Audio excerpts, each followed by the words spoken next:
Enkuyanja y'abantu yayishwe muri Nyarubungo muri district ya Rwampara okushendekerezo biraryo omukozi wa Radio West Buhikire Bwakatahwire. Omukazi wemera Buhikire hamwe n'abana be bagamba hari Buhikire Bwakatahwire ngo muntobire n'abatesa kandi ngo abire nakunda ebyo bwegese hamwe na n'entunguka.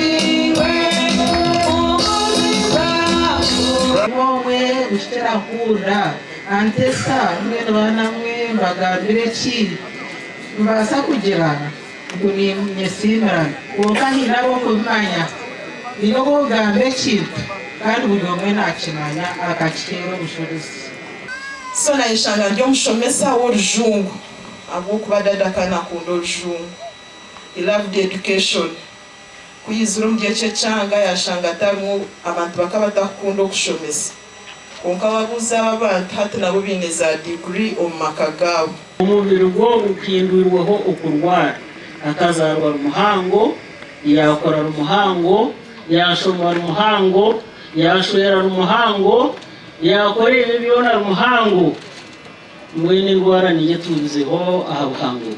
Abakozi ba Radio West basima Buhikire habwo kundo mu rumugwe hamwe na nokombeka makagabanya Uganda okurabira mu programu y'ebyo mbonano Air Trespass. Yesu ejini cyane ryabashije bakuru hati ngo bashije bakuru b'indukora mu ryaka mu rubindi mwebuze ubizo bankere kujya kuba abishukuru bakaza besharinga batwaza ko kubatwaza ejini cyane. Buhikire was a contributor at Radio West for over 2 decades. Through his program, Let Buhikire helped reawaken love relationships among thousands of couples in the country.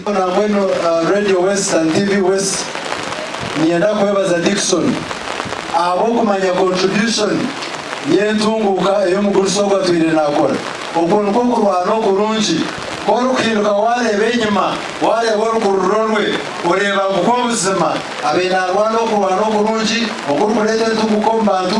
Buhikire Bwakatahwire yafera hamyaka nshanjune nayo bukuru kandi ayisurwa burwire bwa kansa y'ubushija n'ingash prostate cancer kandi yasiga abana batanu. Ahabwa TV West nde Elias Rutugusa. Cyo tufitero mutungo mu itaka